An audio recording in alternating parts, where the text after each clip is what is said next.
Nós estamos aqui. Eu. Puxa saco. Não fique com vergonha. Eita. Já tá. Como é que Nós não temos. Não, Deise. Não, Deise. Não faça isso muito perto. Olha. Ai, como é que Nós essa não tristeza? temos realmente o que falar. Nós ficamos Sem palavras. Sem palavras, entendeu? Deise, tá tudo errado. Tem que Puxa ser eu saco. e ela. Tem que ser eu e ela. Fala, Andriele, alguma coisa então. Alguma coisa? Realmente nós ficamos emocionadas, achamos engraçados e que isso pra você seja um momento de diversão. Divertição, divertimento ou diversão. Olha, Wesley, pra falar de você, Ai, é uma ai. coisa muito visceral, viu? É coisa do outro mundo, realmente, porque é difícil a gente se expressar de uma pessoa Porque que você é uma tão pessoa especial pra gente. Cala a excelente. boca. Ótima.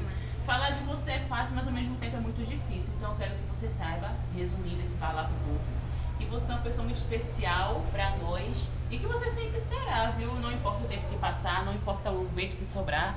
É sempre tempo de recomeçar e pare de fazer isso comigo desse. Vai! Ridículo.